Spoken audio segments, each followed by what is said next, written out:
امریکی صدر ٹرمپ کا ایران پر آج پھر حملوں کا اعلان، کہا ہم وسطی ایران کے کوہ گولان غازلہ کو نشانہ بنانے جا رہے ہیں۔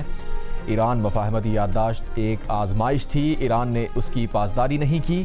میری نیتن یاہو کے ساتھ بہت اچھی ہم آہنگی ہے اور ہمارے تعلقات خوشگوار ہیں۔ میں بعض اوقات نیتن یاہو سے اختلاف کرتا ہوں، انہیں اپنے اختلاف سے آگاہ بھی کرتا ہوں۔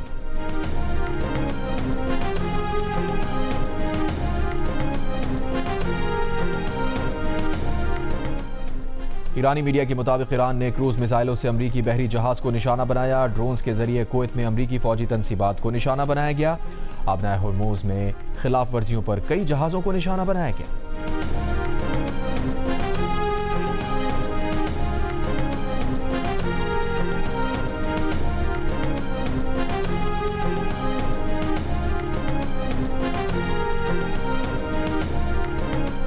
ایرانی وزیر خارجہ عباس عراقچی نے امریکی صدر کے آبنائے ہرموز کا محافظ بننے کی خواہش پر رد عمل میں کہا، ایران آبنائے ہرموز کا محافظ ہے اور ہمیشہ رہے گا۔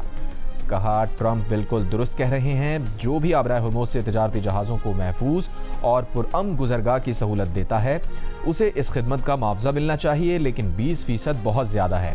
ہم منصفانہ رویہ اختیار کریں گے۔ ایران کی ختم الانبیاء ہیڈ کوارٹرز کا کہنا ہے کہ ایرانی فوج کے ساتھ رابطہ کیے بغیر ہرموز میں امریکی انتظامی سرگرمی کی مزاحمت کریں گے۔ امریکہ سے تعاون اور لاجسٹک مدد کو ایران کی خود مختاری سلامتی کے خلاف جنگ سمجھا جائے گا۔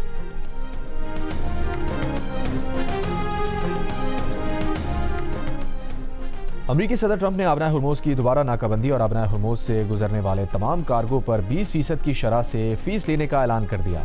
کہا امریکہ کو آبنائے ہرموز کے محافظ کے نام سے جانا جائے گا۔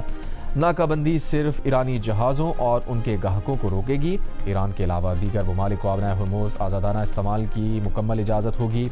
امریکی سینٹکام نے پاکستانی وقت کے مطابق 15 جولائی رات 1 بجے سے آبنائے ہرموز کی ناکہ بندی شروع کرنے کا اعلان کر دیا۔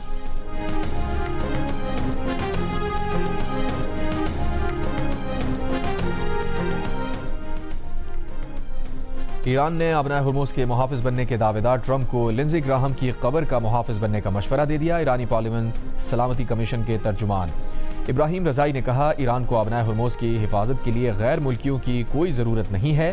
امریکہ اور ایران کے اتوار اور پیر کی درمیانی رات ایک دوسرے پر سخت حملے۔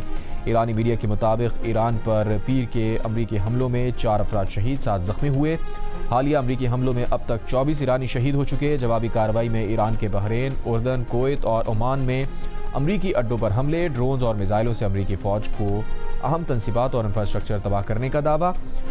برطانیہ، فرانس، جرمنی کا فریقین سے جنگ بندی کی بحالی کا مطالبہ۔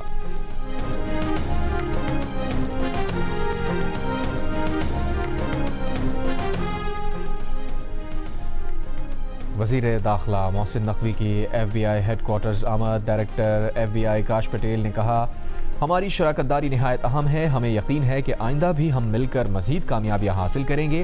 پاکستانی وزیر داخلہ کی میزبانی کرنا باعث اعزاز ہے۔ ایف بی آئی خطے میں امریکی مفادات کے تحفظ کے لیے ان کے تعاون کو بے حد سراہتی ہے۔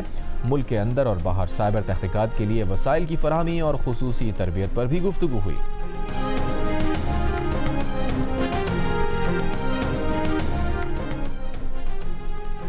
وفاقی وزیر پیٹرولیم علی پرویز ملک نے کہا ہے کہ پاکستان میں پیٹرول کی قیمتیں بنگلہ دیش، سری لنکا اور ترکی سے کم اور بھارت کے تقریباً برابر ہیں۔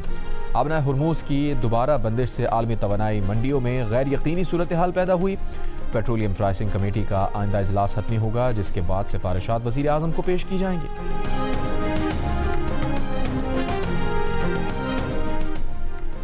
وزیر مملکت برائے داخلہ طلال چودھری کا شہداء سے متعلق مولانا فضل الرحمان کے بیان پر افسوس کا اظہار۔ کہا، کیا شہداء کی جان کی کوئی قیمت ہو سکتی ہے؟ بلوچستان کو دہشت گردوں نے سافٹ ٹارگٹ سمجھ کر نشانہ بنایا۔ بلوچستان کے حوالے سے حکومت نے جو فیصلے کیے ہیں اس پر بھرپور عمل ہو رہا ہے۔ وزیر مملکت برائے سمندر پار پاکستانی امور اون چودھری کا مولانا فضل الرحمان سے شہداء کے لواحقین اور پوری قوم سے معافی مانگنے کا مطالبہ۔ کہا، مولانا فضل الرحمان نے شہادت جیسے عظیم رتبے کو تنخواہ سے جوڑ دیا۔ شہادت تنخواہ سے نہیں، حب الوطنی، ایمان اور جذبہ قربانی سے ملتی ہے۔ مولانا فضل الرحمان کا بیان شہداء اور ان کے اہل خانہ کی توہین ہے۔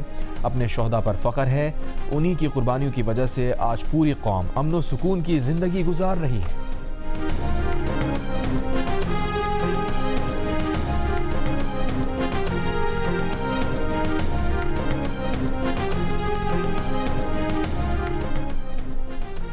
کوہاٹ کے نوائی علاقے مالگین میں بارش کے دوران کچے مکان کی چھت گر گئی، ملبے تلے دب کر بچوں اور خواتین سمیت 11 افراد جاں بحق، 12 زخمی۔ حادثے کے وقت گھر میں تقریب جاری تھی۔ اٹک میں بارش سے دیوار گر گئی، 5 افراد زخمی۔ ڈیرہ غازی خان کے قبائلی علاقے میں بارش کے بعد برساتی ندیوں میں طغیانی، بارش کے باعث ملتان، ڈی جی خان اور مظفر گڑھ کے متعدد علاقوں میں بجلی معطل۔ بہاولپور کوٹدو میں بھی آندھی کے بعد بارش۔ وزیر اعلیٰ خیبر پختونخوا کے معاون خصوصی برائے سیاحت و ثقافت عدیل اقبال کے رویے کے خلاف گلیات ڈیولپمنٹ اتھارٹی کے ڈائریکٹر جنرل سمیت 3 اعلیٰ افسران نے اپنے تبادلے کے لیے درخواست دے دی۔ کہا، حالیہ فیلڈ وزٹ کے دوران بعض عوامی بیانات سے ادارے کا ورکنگ ماحول متاثر ہوا۔ درخواست کسی ایک واقعے کا نتیجہ نہیں، ذاتی وجوہات پر مبنی ہے۔ عدیل اقبال کا موقف ہے کہ عوامی شکایات پر گلیات کا دورہ کیا، جس نے بھی غیر قانونی تعمیرات کرائی ہیں ان کے خلاف کارروائی ہوگی۔ اگر کسی نے عہدے سے ہٹانے کی درخواست کی ہے تو یہ ان کا ذاتی معاملہ ہے۔ عدیل اقبال نے کچھ روز پہلے گلیات کا دورہ کیا تھا۔ دورے کے دوران معاون خصوصی کا افسران کے ساتھ رویہ غیر مناسب رہا۔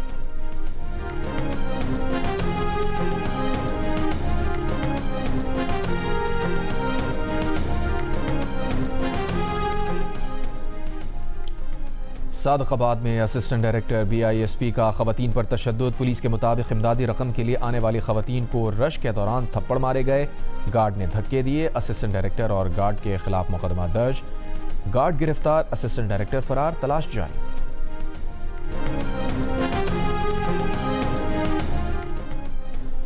بالاکوٹ میں زلزلے کے ملبے سے بچے کی باقیات 21 سال بعد برآمد۔ والد کے مطابق 8 اکتوبر 2025 کے زلزلے میں 4 سالہ جمال شفیق لاپتہ ہو گیا تھا۔ گھر کے 8 افراد زلزلے میں جاں بحق ہو گئے تھے۔ مکان کی دوبارہ تعمیر کے دوران ملبے کے ڈھیر سے بچے کی باقیات ملی ہیں۔ ملبے سے ملنے والے کپڑوں اور جوتوں سے بیٹے کی شناخت ہوئی۔ خیبر پختونخوا حکومت کا پنجاب حکومت پر گندم کی ترسیل کے لیے راستہ بند کرنے کا الزام۔ وزیر اطلاع شفیع جان کا کہنا ہے صوبے کو 38 لاکھ میٹرک ٹن گندم کی کمی کا سامنا ہے۔ پاسکو سے 1,75,000 میٹرک ٹن گندم کا معاہدہ ہوا تھا، لیکن صرف 25,000 میٹرک ٹن گندم ملی۔ پنجاب حکومت نے راستہ بند کیا ہے۔ پنجاب کی گندم سے ہماری ملز چلتی ہیں، عدالتوں کو بھی اس پر ایکشن لینا چاہیے۔ مجبور نہ کیا جائے کہ ہم کچھ ایسا قدم اٹھائیں، کیونکہ ہماری گیس سے ان کے کارخانے چل رہے ہیں۔ یمن سے حوثیوں کے میزائل حملے کو ناکام بنا دیا۔ سعودی اتحادی فورس کے مطابق سعودی عرب کے جنوبی علاقے کی طرف داغے گئے بیلسٹک میزائلوں کو مار گرایا۔ اور آبنائے ہرموز پر انحصار کم کرنے کے لیے UAE میں نئی بندرگاہ بنانے کا منصوبہ۔ برطانوی اخبار کے مطابق اماراتی لاجسٹک کمپنی کا مشرقی ساحل پر نئی بندرگاہ کی تعمیر کا منصوبہ ہے۔ نئی بندرگاہ کا مقصد دبئی کے جبل علی بندرگاہ پر انحصار کم کرنا ہے۔